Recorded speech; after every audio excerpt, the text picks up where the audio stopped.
Perkenalkan, nama saya Marcelino Yohanes Christian, NIM 44 dari Prodi Mekatronika, Fakultas Vokasi Sanata Dharma. Di sini saya akan menjelaskan mengenai hal pribadi yang reflektif. Menjadi pribadi yang reflektif sama hal juga dengan menjadi manusia yang bijaksana. Dengan menjadi pribadi reflektif, orang akan semakin bijak dengan hidupnya. Ia akan belajar terus-menerus dari apa yang sudah dialaminya, dan kemudian dia akan membagikan hal tersebut dengan orang yang membutuhkannya. Jika menjadi pribadi reflektif seperti ini, orang lalu bisa menyikapi semua keadaan dengan benar atau tepat.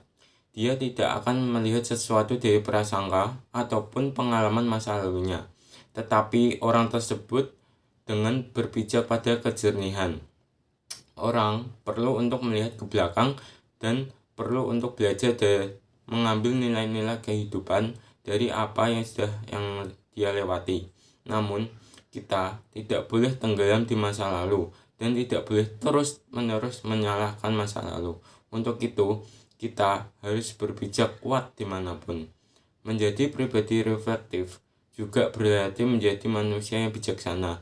Banyak orang pintar di dunia ini, namun manusia bijaksana semakin langka. Menjadi pribadi yang reflektif harus memiliki pribadi yang kuat dan teguh. Karena apa?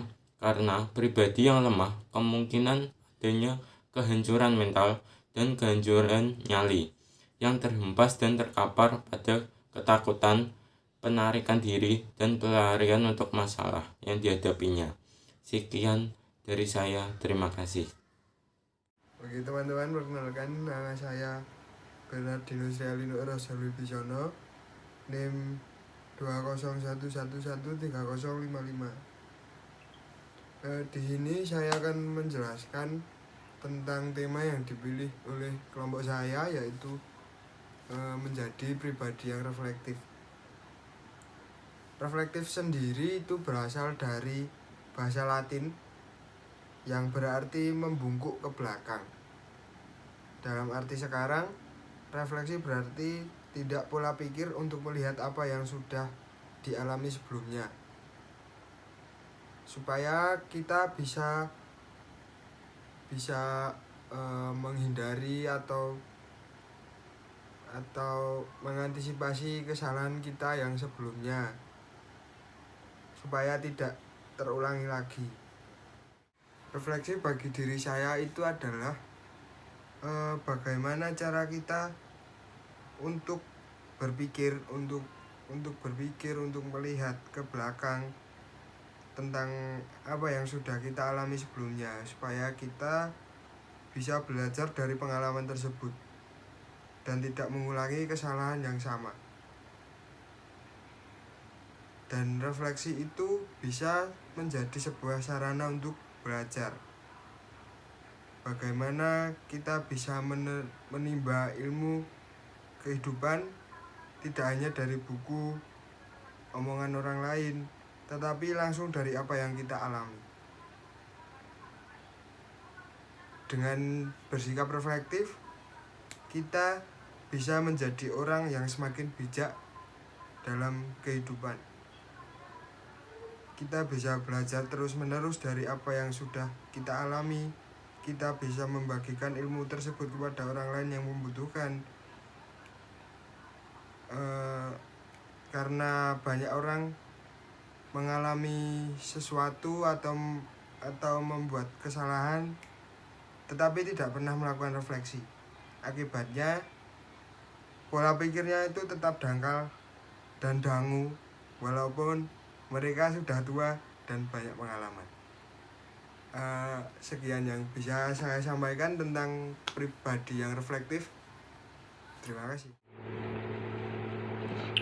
Perkenalkan, nama saya Yosafat Adimas Wahyu Nugrahanto. Saya dari Prodi Mekatronika Universitas Sanata Dharma. Di sini saya akan menceritakan perjalanan saya dalam mengikuti formasi cerdas humanis di semester 3 ini.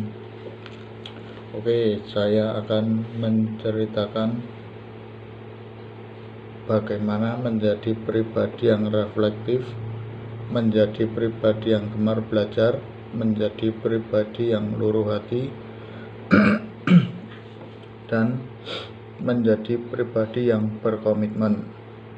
Pengalaman paling transformatif selama mengikuti program formasi cerdas humanis dalam hal pribadi reflektif, saya ingin lebih menjadi seorang yang gemar membaca, menulis, meringkas, dan ingin lebih tahu tentang dunia mekatronika. Kemudian selama saya mengikuti formasi cerdas humanis, saya menjadi terdorong karena banyak sekali webinar-webinar yang diselenggarakan oleh formasi cerdas humanis, dan saya menjadi termotivasi untuk itu semua. Kemudian saya dalam mengikuti formasi cerdas humanis ini, saya menjadi orang yang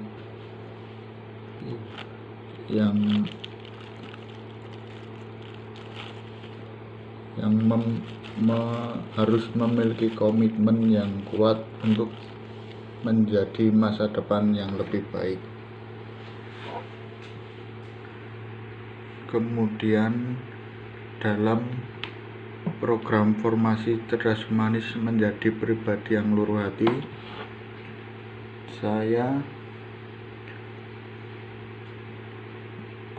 ingin lebih ke arah saling membantu sesama yang sedang kesusahan, ingin saling tolong menolong, karena di Universitas Sanata Dharma ini banyak sekali perbedaan tetapi tetap bersama. Oke, terima kasih. Perkenalkan, nama saya Richard Owen, NIM saya 60. Di sini saya akan membuat video tentang pribadi reflektif menurut saya. Kalau menurut saya, pribadi reflektif itu kita bisa belajar dari pengalaman kita yang dulu. Jadi saat kita mengerjakan sesuatu di sekarang atau besok atau lusa, itu bisa mempelajari dari yang lalu. Jadi bisa lebih baik dari apa yang kita lakukan di masa lalu. Sekian dari saya, terima kasih. Perkenalkan, nama saya Denesis Aditya Saputra dari program studi Mekatronika. Untuk pengalaman saya yang saya dapatkan mengikuti kegiatan formasi cerdas humanis adalah bagaimana saya dapat mengetahui dan menggali kompetensi yang ada di dalam diri saya, potensi yang ada di diri saya. Jadi saya dapat mengembangkan hal-hal yang positif untuk menunjang bakat serta minat saya ke depannya. Kemudian saya juga belajar untuk menerapkan skala prioritas, mana hal yang penting, mana hal yang tidak mendesak. Jadi saya akan menerapkan skala prioritas saya untuk mengerjakan hal-hal yang penting. Kemudian selain itu saya juga belajar untuk menjadi pembelajar yang cerdas. Gimana saya mencari sumber-sumber yang konkret, mencari sumber-sumber yang relevan untuk dijadikan bahan saya untuk belajar. Begitulah pengalaman yang saya dapatkan dari kegiatan formasi cerdas humanis. Semoga kedepannya saya akan menjadi pribadi yang lebih baik lagi. Terima kasih. Perkenalkan, nama saya Gabriel Joko Prayogo, NIM 62 dari Prodi Mekatronika, Fakultas Vokasi Sanata Dharma. Di sini saya akan menjelaskan menjadi pribadi yang reflektif. Nah, menjadi pribadi yang reflektif adalah suatu proses belajar yang berlangsung terus-menerus. Orang menimba nilai-nilai kehidupan tidak dari buku dan omongan orang lain, tetapi langsung dari apa yang dia alami dalam kehidupannya. Berpikir reflektif dapat terjadi ketika seseorang mengalami kebingungan, hambatan, atau keraguan dalam menyelesaikan suatu masalah yang dihadapinya. Pada dasarnya, berpikir reflektif merupakan sebuah kemampuan seseorang dalam menyelesaikan pengetahuan yang telah dimiliki dan tersimpan dalam memorinya untuk menyelesaikan setiap masalah yang dihadapi. Dan untuk mencapai tujuan-tujuannya. Oleh karena itu, untuk menyelesaikan masalah yang dihadapi seseorang memerlukan kemampuan berpikir reflektif. Seseorang yang berpikir reflektif lebih mungkin melakukan tugas-tugas seperti mengingat informasi yang terstruktur, membaca dan memahami, dan menginterpretasikan teks, memecahkan masalah, dan membuat keputusan. Berpikir reflektif adalah proses membuat informasi dan membuat keputusan yang logis tentang pendidikan, kemudian menilai keputusan itu. Metode reflektif di dalam memecahkan masalah yaitu suatu proses berpikir aktif, hati-hati yang dilandasi proses berpikir ke arah kesimpulan-kesimpulan yang definitif melalui 5 langkah, yaitu 1. Seseorang mengenali masalah itu datang dari luar diri seseorang itu sendiri. 2. Selanjutnya, seseorang akan menyelidiki dan menganalisa kesulitannya dan menentukan masalah yang dihadapinya. 3. Lalu ia menghubungkan uraian-uraian hasil analisisnya itu atau satu sama lain dan mengumpulkan beberapa kemungkinan guna memecahkan masalah tersebut. Dalam bertindak, ia dipimpin oleh pengalamannya sendiri. 4. Kemudian ia menimbang kemungkinan jawaban atau hipotesis dengan akibatnya masing-masing. Dan yang terakhir 5. Ia mencoba mempraktekkan salah satu kemungkinan pemecahan yang dipandangnya terbaik. Hasilnya akan membuktikan betul atau tidaknya pemecahan masalah itu.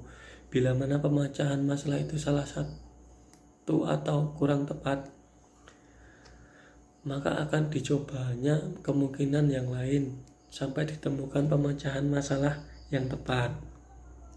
Nah, sekian dari saya. Terima kasih.